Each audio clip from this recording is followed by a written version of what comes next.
ورحمة الله وبركاته. بسم الله الرحمن الرحيم. الحمد لله الذي خلق آدم من سلالة من طين ثم جعل نسله من ماء مهين، والصلاة والسلام على أشرف الأنبياء والمرسلين سيدنا وسندنا محمد وعلى آله وصحبه أجمعين. أما بعد، قال الله تبارك وتعالى في كتابه الكريم: أعوذ بالله من الشيطان الرجيم، بسم الله الرحمن الرحيم. لقد كان في قصصهم عبرة لأولي الألباب، ما كان حديثا يفترى، ولكن تصديق الذي بين يديه وتفصيل كل شيء وهدى ورحمة لقوم يؤمنون. صدق الله العظيم. Rahman-ı Rahim olan büyük Perverdigarımız, Halıkımız, Malikimiz olan Allah-u Zülcelal, hemmemizin ediyen taat-ı ibadetlerimizi, hayır dualarımızı ve beyleki ihsanatlarımızı, din uğruna bolyan oturuşuklar, bernameler, fikirler, niyetlerimizi öz fazl-ı keremi bilen ulu dergahına kabul etsin inşallah. Emniyet ve can sağlığı başımızdan ayırmasın. Dinimizde, dünyamızda, ahiretimizde af ve afiyet versin. Hazreti Ebu Sa'id Hudri radıyallahu teala anh, büyük ve ulu sahabelerin biri rivayet etiye, Resul-i Ekrem sallallahu aleyhi ve sellem ayıttı diye: "Seyetikum ekvamun yatlubûlen ilme. فإذا رأيتموهم فقولوا لهم مرحبا مرحبا بوصية رسول الله صلى الله عليه وسلم واغنوهم." رواه ابن ماجه رحمه الله. Peygamber sallallahu aleyhi ve sellem bir gün sahabelerine ayıttı diye: "Daş deverekten sizin yanınıza din marada, diyanet barada, iman marada bilmeyen zatlarını öğrenmeyene tofor tofor guruh adamla gelir. Şolo gelenle, şoları görünüzde, şolara aydın. Ey Resul-i Ekrem sallallahu aleyhi ve sellemin vasiyet eden, tavşıran adamları siz hoş gelip dersiniz deyip de dinini bilyen zatlarınızı şolara öğredin deyiptir Müslüman doğulları. İnha din oturuşuğu olacak. İmandan, İslam'dan, Huday'dan, Peygamber'dan gurrun olacak. Huday Teala'nın behterin intikab eden söyün bendeleri, yani Peygamberlerin zindegisi aydılacak deyip daştan, yakinden gelip derseniz, bişek Resul-i Ekrem sallallahu aleyhi ve sellemin tavşıran, vasiyet eden mümin ve Müslüman mübarek insanlardırsınız. Huday Tebarek ve Teala hemmenizden razı olsun. Merhaba, merhaba. Hemmeniz bir mekana mukaddese hoş gelip dersiniz. Bir celeseleri Allah Tebarek ve Teala mübarek edip, dinimize hizmet bolup da yurdumuza rahmet ve bereket getirsin.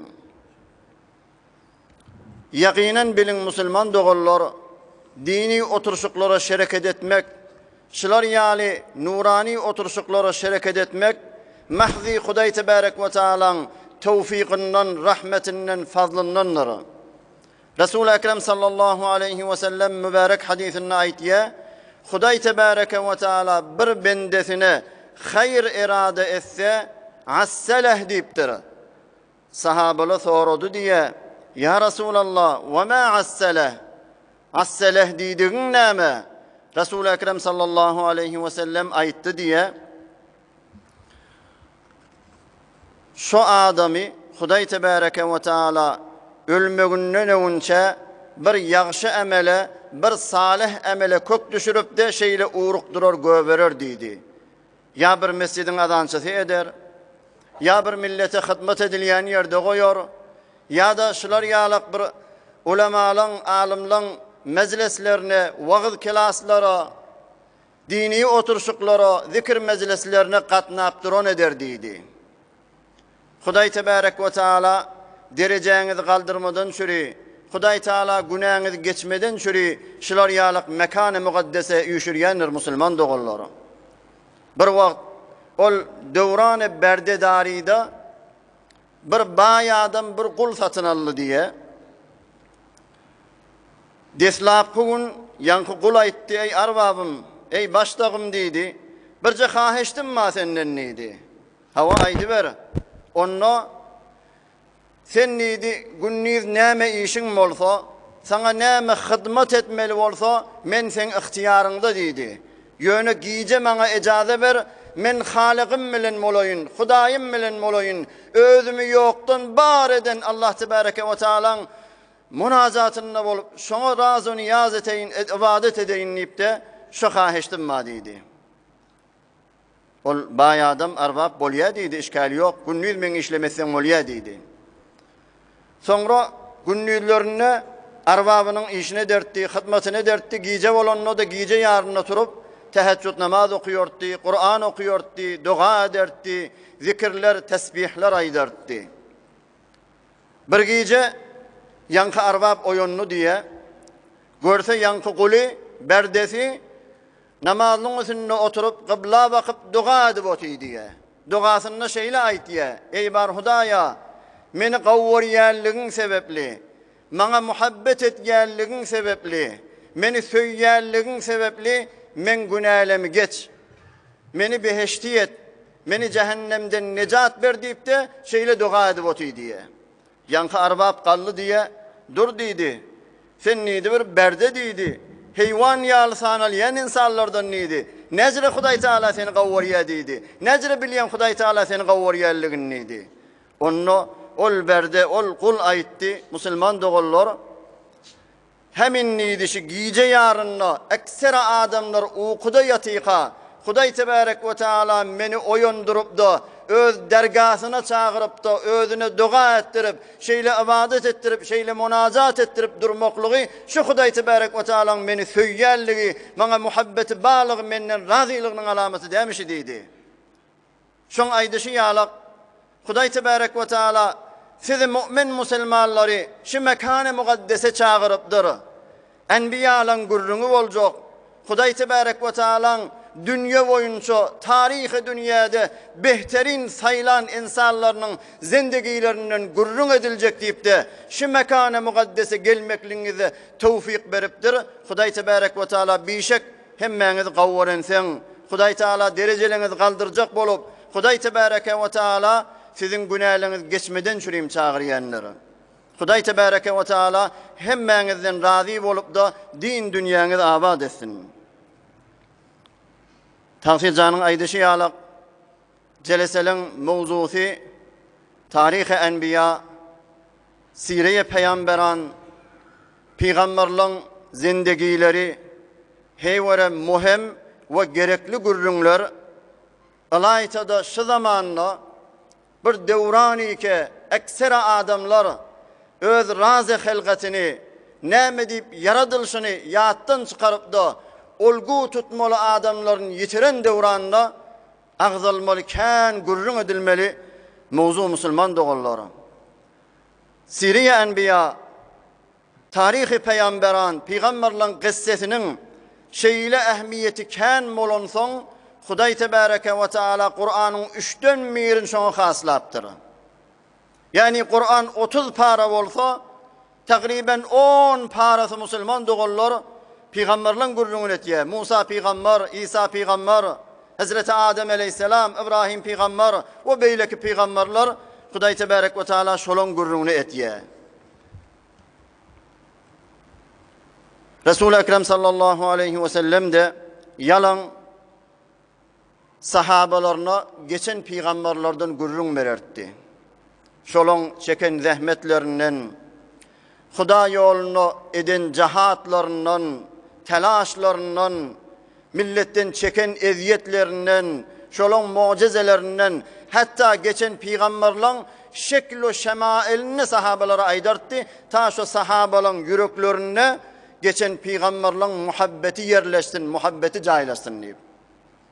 Hazreti Cabir radıyallahu teala anh Peygamber sallallahu aleyhi ve sellem'den rivayet etiye. Peygamberimiz aytti diye "Uriza aleyyel enbiya"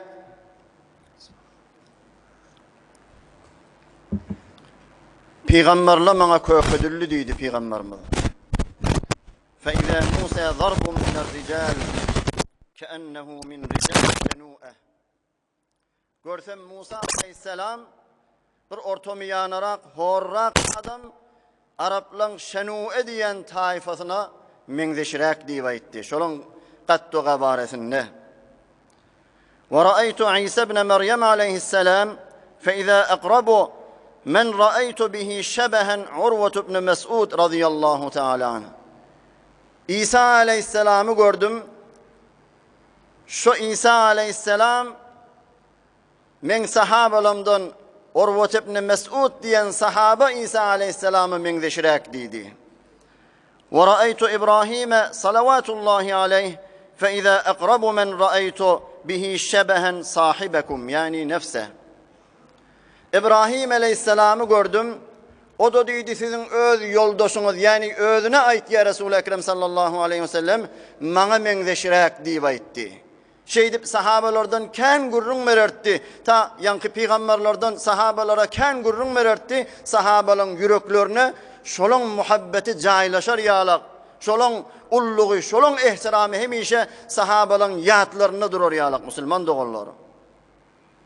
Hatta bir vakt oğlu olanla İbrahim aleyhisselamın adını kıpta sahabaların arasına gelip Huday tebarek ve teala öten akşam bana bir çağı verdi, bir kul verdi. Şona atam Ebul Enbiya İbrahim aleyhisselamın adını naktım dedi.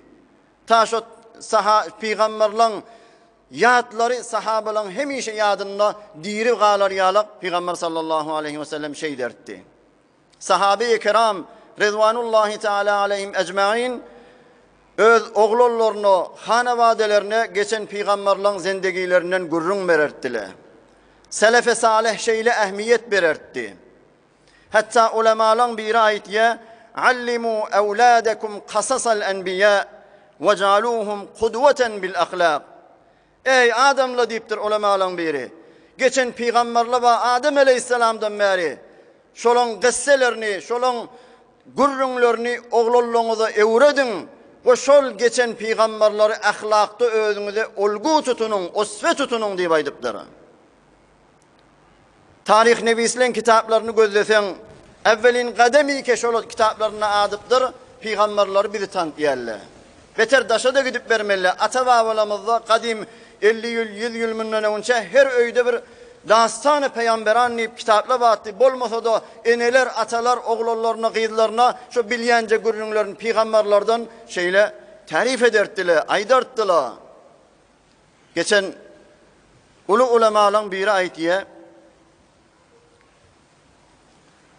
şu insanların peygamberlere ihtiyacı, peygamberlerin gurrunu bilmeyene ihtiyacı gerekirliği adam şu adamın gövresi, cismi, canı, ruhu muhtaç bolmadan ne beter. Şu adamın gözü, nuru, yağtılığı muhtaç bolmadan ne beter. Şu insanlar peygamberlere ve peygamberlerin gurrunu bilmeyene muhtaç diye aydıptır. Sebebi, çon peygamberlerin söylenen Huday tebareke ve teala tanılıyor. Eğer peygamberle bolmasatdı Huday tebareke ve teala'nı tanımardık. Haysi bir adam da Huday tebareke ve teala'nı tanımasa ne ol cisminneki can ne etibar var, ne gözünün nuru ne etibar var. Belki ol adam ev men kâne meyten niye Huday teala ol dirlen arasında gezip veren ölü yalak diye aytti.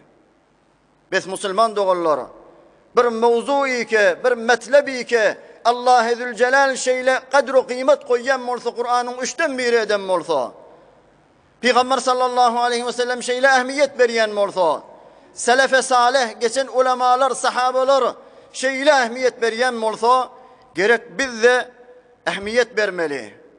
Bunu kızgınlı tutmalı. Hefte be hefte gelip durmalı. Özün bilen adam öz yanına yoldaş ekelip durmalı Müslüman doğulları. İnşallah bir gece kulli suratta Peygamberle barada bir neçe malumat ike bir adam Peygamberlerin zindegisini mutala etjek bolsa, ya şolun gurrununu siretini eşitjek bolsa, şo barada şolun gurrununa girecek bolsa gerekli gurrunlardan bir neçeden nokta inşallah sizin hizmetinize eşittirer. Huday tebarek ve teala tevfik berse, ömür verse, gelecek hafta Ebul Beşer atamız Adem Aleyhisselam'ın kıssasına girer. Deslapkı nokta, Peygamberle barada her bir Müslümanın bilmeli gurrunları, Peygamberler 7 imaniyatın biri Müslüman doğulları. İmanımızın erkanlarının biri Peygamberlere iman getirmek. Âmentu billahi ve melâiketihi ve kutubihi ve rusulihi dördüncüsü. Her bir Müslüman adamın boynuna farz-ı ayn icmali halette, yani tamamı peygamberler ki adını eşitiptim, zindegisinden haberim var, ya adını eşitmeyenlerin zindegisinden haberim yok, men hemmesine iman getiriyen la nuferriku beyne ahadin min rusuli. Huday tebareke ve teala'nın hiçbir peygamberinin arasında iman getirmede fark koymayan nipte şeyle imanlı olmak bizim boynumuza farz-ı ayn Müslüman doğulları. Peygamberler Allah tebareke ve teala bilen insanların arasında vasıta. Huday tebareke ve teala insanların içinden behterin insanları Allahu a'lemu haythu yecalu risalete. Huday tebareke ve teala bilyerek peygamberlik kime vermekligi. Allahu yastafi minel melaiketi rusulen ve minen nas. Huday tebareke ve teala feriştelerden ne insanlardan ne bir neçe yaxşı adamların özünü peygamber edip intikab etti deydi behterin insanlar.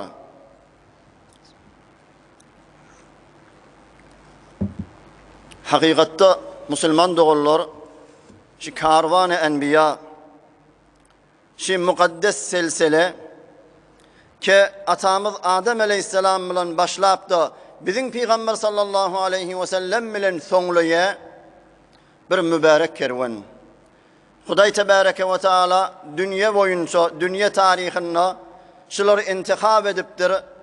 Ta senimeni, beşeriyeti, insanları hidayete, saadete, arameşe, aydın yola çağırmadan çürüyüm, şunu örtmeden çürüyüm. Haysi bir adam saadet isleyen olsa, şu karanlık dünyada inheme fesat, inheme günah, inheme mektepler, iyideler, inheme şeytani yollar kan olun dünyada.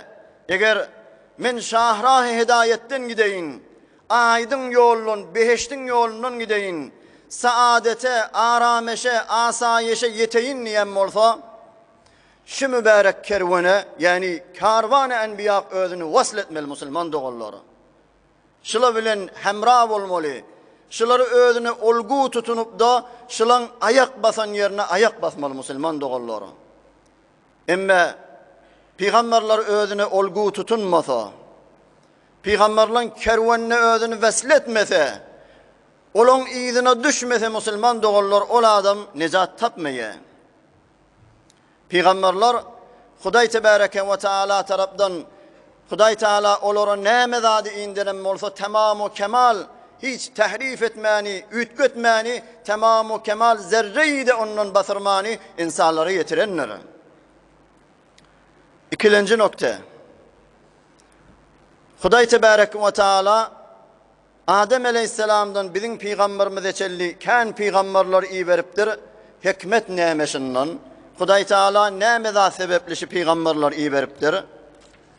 Huday Teala peygamberler iyi veriye ta insanları ol öldürüyalık mehluğa ibadet etmeden öldürünü yaradan, öldürünü yoktan bar eden halıklarına, maliklerine, yani Allah-u Zülcelal'e ibadet etmeyene çıkarar yalak. Huday Tebarek ve Teala peygamberleri iyi verdi.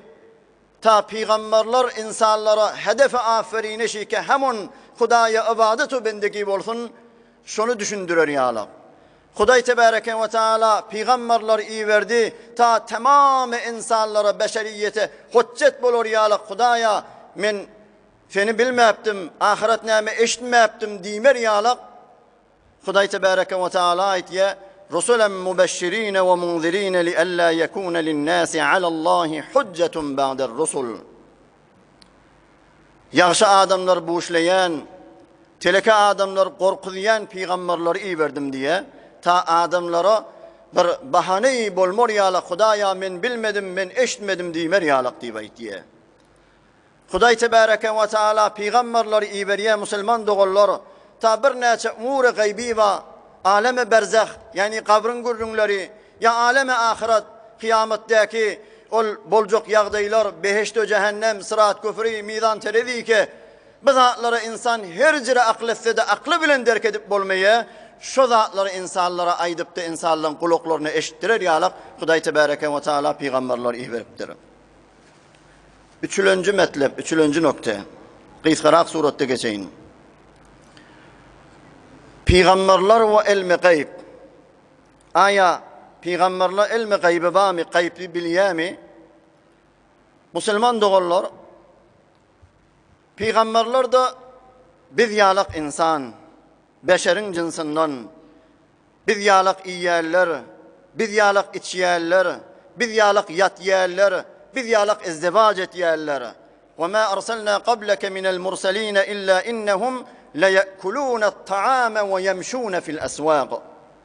Senin önce her peygamberi ki verdik diye Hudaý tebareke ve taala şola taam diýe bazarda da gezýär öz işlerinden çürüýüm diýip aýtdy. Ve laqad arsalna rusulan min qablika ve ja'alna lahum azwajan ve zurriyya. Senin önce ki veren peygamberlerimiziň hanebadesi watdy, zinanasy watdy, oğulgyzy watdy diýip aýtdy.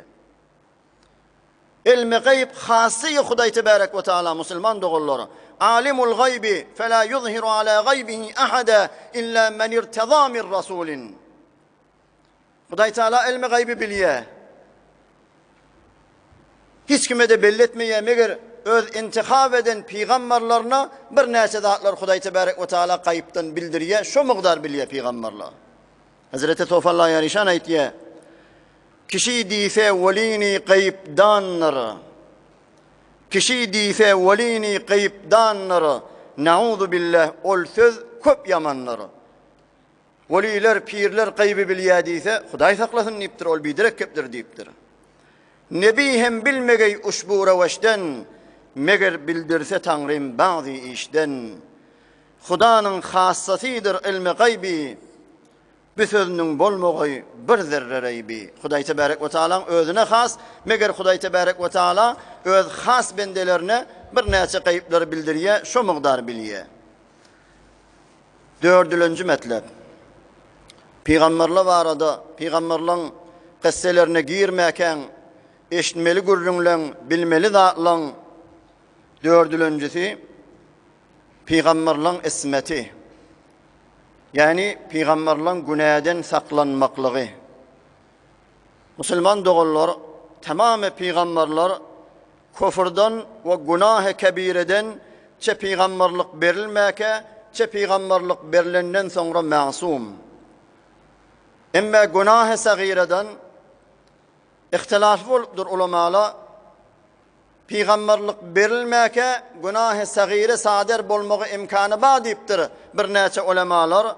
Emme Hanefi mezhepde uly allamalaryň biri Allame Molla Ali Qari aýtdy, peygamberler günah-ı sagireden masum diýip aýtdy. Alardyr zürriyat-ı Adem-i hak günahiden enbiyan barçasy pak diýdi Tawfalla ýerişan.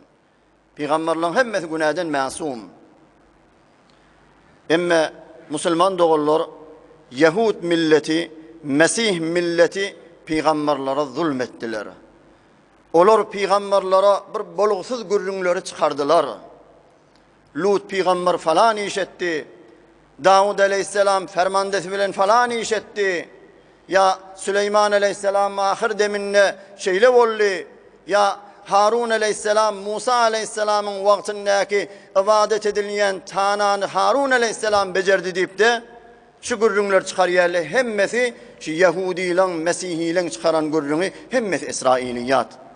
Bulardan geňdi däl. Şol Hudaý Taala bilen hakynda diýe we yaqtulunan nebiyyin.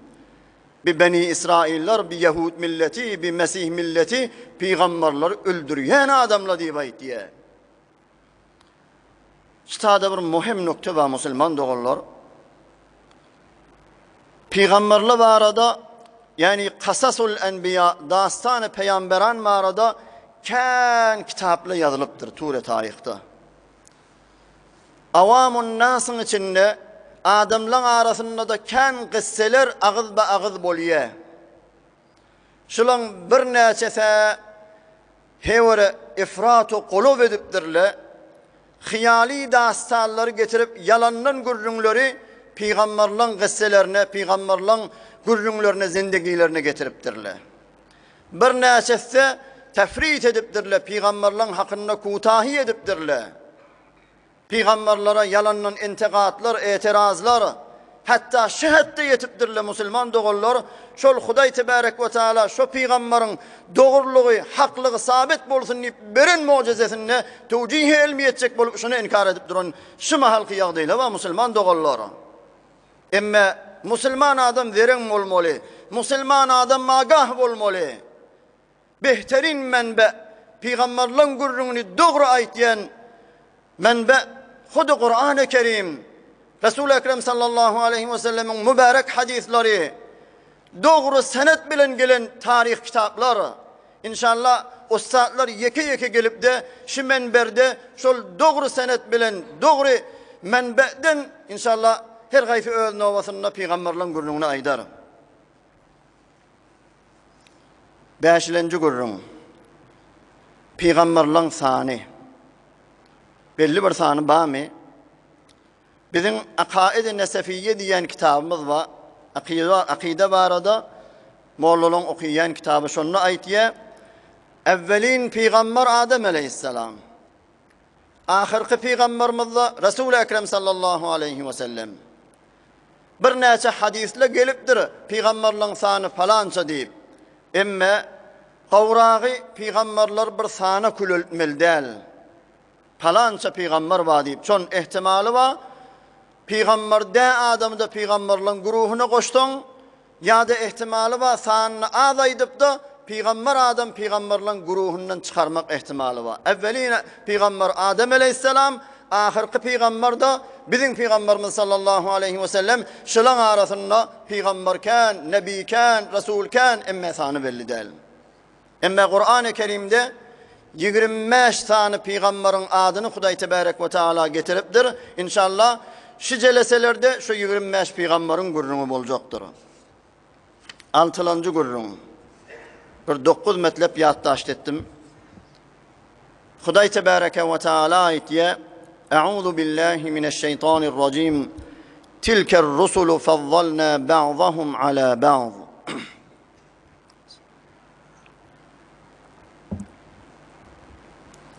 Peygamberler dereceleri beyleki adamlardan katı yukarıda musulman doğullar. Hiçbir insan her jere takva bolsun, her jere veli bolsun, her jere makamy yukarıda bolsun, peygamberlerin makamına yetmeýär. Emme Hudaý tebarek we taala aýtýar, peygamberlerin öz içinde de bir näçe peygamberlerin derejesini bir näçe peygamberlerden ýokary etdim diýip aýtýar. 5 tane peygambere ulul azm peygamber diýilýär. Hewre kän zähmet çeken, telaş eden, kän eziyetleri çeken peygamberler beýleki peygamberlerden derecesi ýokarda. Hazreti Nuh peygamber aleyhisselam, Hazreti İbrahim peygamber aleyhisselam, Hazreti Musa peygamber aleyhisselam, Hazreti İsa peygamber aleyhisselam ve Hazreti Muhammed sallallahu aleyhi ve sellem 5 tane ulul azm peygamber. Emme mutlakan kulli halatta behterin peygamber efzalul enbiya'i ve rusul tamamı peygamberlerin resullerin behterini bizim peygamberimiz sallallahu aleyhi ve sellem. Barinin behterini Mustafa'dır. Habibi hak negine enbiyadır. Peygamberler yüzük bolsa bizim peygamberimiz şu yüzüğün qaşı diýip aýtýar. Resul-i Ekrem sallallahu aleyhi ve sellem aýtýar: "Ene seyyidu wuldi Adem." Adam oğullarının başdağı men diýip aýtýar. "Wala fakhra men mubahat edip fəxr edip aytmayanmın niye? Ve ana evvelu men tenşaqqul ardu anhu yevmel kıyame. Kıyamet gün olup da Adem'le kavurdan turmalı olanno evvelin insani ki kavr yarılıp da yer yarılıp men turcok men nivayt diye men fəxr bilen aytmayan niye? Ve ana evvelu şafi'in ve evvelu muşaffa. Kıyamet gününe evvelin şefaat edecek ve şefaat kabul olacak men fəxr bilen mubahat edip aytmayan niye? Ve liwa'ul hamdi biyedi yevmel kıyame ve la fəxra. Hamd baydağı kıyamatta men elimde men bunu mubahat edip fəxr bilen aytmayan niye diye. 7. gurrun. Bazen sual ediliye näme dip bir näçe peygamberlerin gurrunu Kur'an'da tekrar bolupdyr. Meselen Musa peygamberin gurrunu näçe yerde gelýär? Adem aleyhisselamın gurrunu näçe yerde gelýär? Ya Nuh peygamberin gurrunu, İbrahim aleyhisselamın gurrunu şun näme peýdasy baş tekrarın dip aýdylýar. Kur'an-ı Kerim'de Müslüman dogullar her mawzuy ki tekrar bolýar, bu kadar ha hikmetler oň aşagyna ýaty. Bir görünüp duran hikmetlerinin biri ta şu peygamberin dastanyna, şoň zindegisinde, şoň gurrunundaki dersler, ibratlar sen men yüregime gawrak jaýlaşar ýaly Hudaý tebarek we taala şun tekrar edip getiripdir. Meselen İbrahim aleyhisselam şol oğlu İsmail canın damagyny çalmaly bolýar, Kur'anyň näçe ýerine gelýär, ta seni men şu kıssany okuyup da mefhum-i ibadet, mefhum-i bendegini gaw düşünür ýaly Hudaý tebarek we taalaň ýoluny canın da bolsa, malyň da bolsa, owladyň da bolsa erzeşi ýoklugyny biler ýaly musulman dogullara. Ya Nuh aleyhisselamın gurrunu barha tekrar bolýar, 950 ýyllap öz kavminin arasında şeýle tebliğ edip, şolun eziyetlerine sabredipdir, ta mefhum-i sabresini düşünür ýaly. Seni men zindegimizde gelýän kıyınçılıklara sabreder ýaly musulman dogullara. Ve bu kadar ha hikmetleri ki beyleki peygamberlerin gurrununda va inşallah ustadlar her gaýsy öz jaýyna gelip de aýdar. Ondan sonra da karardaki musulman dogullar her bir zat tekrar bolsa, şol peýdasy ýok bolsun. Öz zindegimizde gözlek görsek ne kadar ha tekrar ýatly ba. Gije gündüz tekrar tapdy. Ay gün tekrar tapdy. Ya subhane nahar şam ya işlemez. Şol etiraz etýän adamlar hiç gaýsyna tekrar edýmeýärsiň. Emma Kur'ana gidip galanna, peygamberlerin gurruna gidip galanna, ya namaza gidip galanna ay tekrar edýär diýip. Bulan jawabyny ol çarwan berşýalyk bermeli musulman dogullar. Bir Yahudi ýa-da uluny çykarýalyk. Bir musulmanlyň owasynyň deňesinden geçip barýardy diýe. Ştada bir musulmany sataşsa dini barada, Hudaýy barada, peýgamberi barada, Kur'any barada şoňa bir näçe gurrunlary açyp da şek şüphe oklasam gawy boljak diýip şek fikirde barýar. Geçip barýarke ýolly bir çofan goýun makyp ýedi. Ýanyna da bir 10-15 ýaşynda bir oglanjygy bar. Kellesinde börük geýgilje. Salamlaşandan soňra aýtdy, musulmanmy hawa? Onu bu oglum näme? Özüme çofan niye? Bu oglumda falan Darul Kur'an'la, Darul Huffaz'da Kur'an ýat tut ýedi diýip. Bir Yahudi fırsatdan istifade etýär. Kur'anyň içinde tekrari gurrunly kän ki diýip. Musa aleyhisselamın gurrunu barha yerde gelipdir. Nuh aleyhisselamın gurrunu barha yerde gelipdir. Şu tekrari yerlerini ayırıp da şoňa goýjak enerjisini oglun täze jedid aýalara goýsa bolmaýarmy diýip aýtdy. Hem basym ýat tutar, hem ýat tutmasa asan bolar diýip aýtdy. Ýanky çarwa da bolsa, ilmi ýok da bolsa imanyna gaýym, imanyny pokta bolan musulman aýtýanyň dogry diýe. Tekrari zatlary aýyrmaly bolsa, deslap sen özüňden başlamaly bolýas. 2 däne gulaňma, birini kesmeli bolýar. 2 gözüňma, birini oýmaly bolýar. 2 eliňma, 2 aýaňma her gaýsynyň birini kesmeli bolýar diýip ol qyyndan pyçagyny çykaryp da dofulýar ýanky adam Yahudi gaça bilse 2 pay boldy diýe. Şundara jogap bermeli onjura adamlara, musulman dogullar.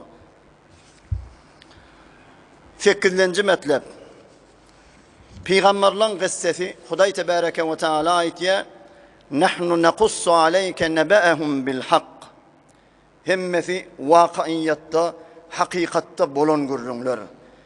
Şu peygamberlerin gurrununu hak sana ayetiyesi baytiye Huday Tebareke ve Teala. Belki adamların beceren romani ya hiyali dastanları ya becerilen filmler dombaledar seriyallı yalık de Müslüman doğulları.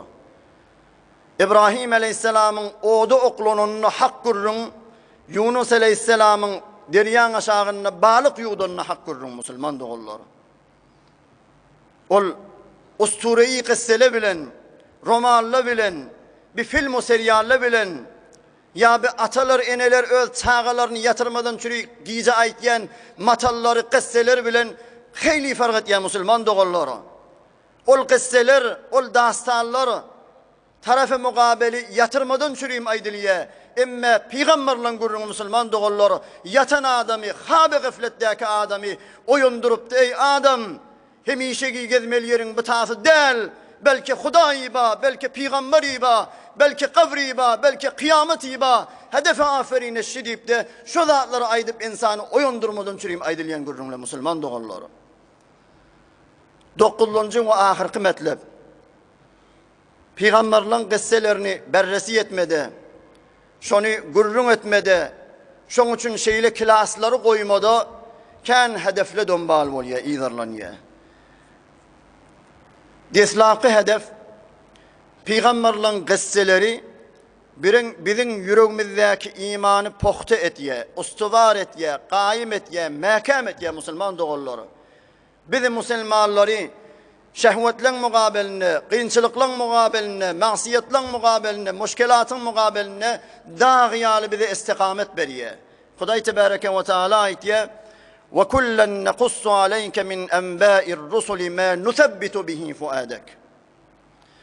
Şu geçen peygamberlerin haberlerini sana kıssa etiyez, ta sen yürün caylaşar yalık, yüründeki iman gayimdir or yalık diye ayetiye. Ol istikameti ki, ol kaim durmağı ki şu mahal hemmemiz şuna muhtaç Müslüman doğulları. Camiyen yağdaylarından haberiniz var. Cevane Müslüman geliye kellesini börcük kıyıp, sakkal göver, Simaya Salih'in ödününü dörödüp, bir heftelep, bir aylap, 2 aylap mescide katneye, bir görüyen, gurum curum lira gideni belli olmaya, izarlayan, bir sayta giriptir, bir peyci dombal etiye, şunu dine, İslam'a, Hudaya, Peygamber'a, bir neçe şekler, şüpheleri eşitiptir, okuyuptur, dinin bir kulli deniptir, inni Huday Tebarek ve Teala ve Peygamberlerine men inanmayan bir şey deyip du. Şu yağdaylarda peygamberlerin gurrunlu edilmeli Müslüman doğulları ta şol cavallar biderek yola gitmer yalak, yüreklerindeki iman gayimdir or yalak.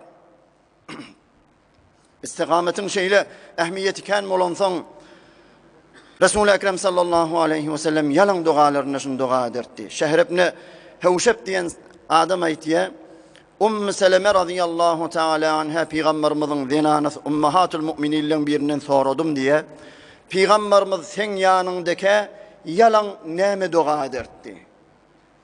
Muhim gurrun ha Müslüman doğulları. Peygamberimiz sen yanına gelenine ken dua etyen zadı nemetti.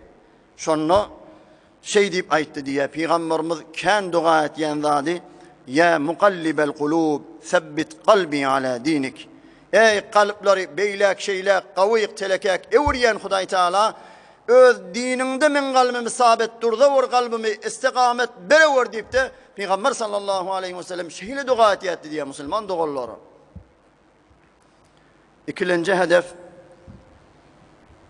Peygamberleri özümüzde, zindegimizde, hanebademizde, camiemizde, ahlakımızda, ibadetimizde olgu tutunur yalık.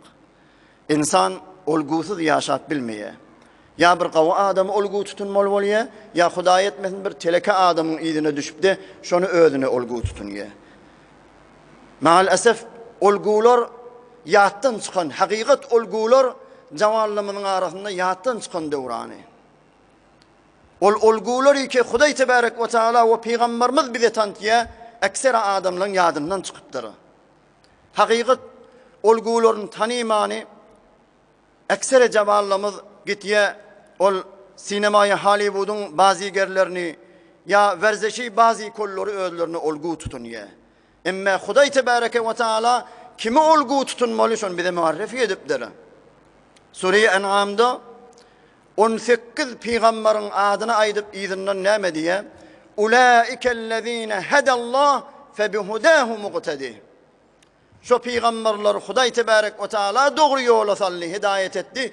Şolun izine düş, şolar özüne olgu tutun niye diye. Bizim olgulumuz peygamberler. Her peygamber bir zatda olgu. Biri yumşaklıkta, biri sabırda, biri gariplikta, biri baylıkta, biri oğul gıydı kan bolmadı. Yakub aleyhisselam yani. Biri oğul gıydı bolmasızlıkta, biri şeyle kan eziyet çekmede. Bizim peygamber sallallahu aleyhi ve sellem de hem mezatta olgu. لَقَدْ كَانَ لَكُمْ فِي رَسُولِ اللّٰهِ اُسْوَةٌ حَسَنَةٌ. Behterin olgu et peygamberimizde badi bayt ya Huday Teala. Üçüncü hedefte Huday Tebarek ve Teala ayet ya لَقَدْ كَانَ فِي قَصَصِهِمْ عِبْرَةٌ لِأُولِي الْأَلْبَابِ. Tizyali, akıllı, imanına kayım, imanını pohte, ustavar adamlara, ulul elbab diyeni akıllı adamlara peygamberlerin gurrunne kan dersle vardır, ibretle vardır. Eğer zindegisini icra etse dünyada da gününye, ahirette de gününye. Biz geliyez peygamberlerin gurrunne ağzıyız, peygamberlerin gurrunne eşdiyez, ta bilir yalak şu peygamberle necre yaşaptırlar. Şu peygamberle ne fikredipdirler, necre ibadet edipdirler. Milletin ıza eziyetine necre tehammül edipdirler. Hemsaye bilen necremiştik, hanebadede necremiştik, ahlak-ı ictimaisi, ahlak-ı ibadisi necremiştik. Şoları eşitip de öz zindegimizde icra eder yalak. Tarih tekrar oluyor Müslüman doğullar.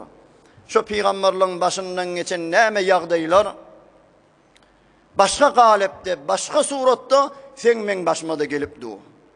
Ol şairin aydışı yalak.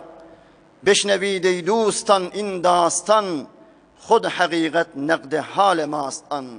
Şu peygamberler necre yaşan olsa kıyınçılıkta, bolçulukta, ıza eziyette ya Huday Teala'nın mukabeline ibadette şolor ders alıp da şolun zindegisinden öz zindegimizde piyade eder yalak. Hulase peygamberlerin kısselerinin ehmiyeti beterken Müslüman doğullar behterin insanlığın gurrunu da. Huday Teala dünya boyunca dünyanın tarihine şıkav adam deyip men resaletim Allahu a'lemu haythu yecalu risalete. Huday Teala biliye peygamberlik kime vermeklik deyip aytiye.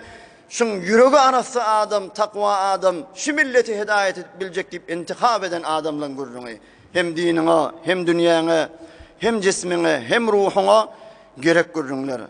İnşallah gayret edin, gelecek hefteden Ebul Beşer atamız Adem Aleyhisselam'ın gurruna girer. Gellen durun, kızgıllı tutun. Huday Tebarek ve Teala hemmenize tevfik ve inayet versin. Hemme peygamberleri ilayetede öz peygamberimizi kıyamette bize şefaatçi aylandırsın. Hemmemize bir dünyada ahiret, ahiretimde iman, ahirette behişte cavidan nasip etsin. Vesselamu aleyküm ve rahmetullah. Her gaysimiz bir alham üç kul huvallahu kuyul ötüllümün ruhsat bulur.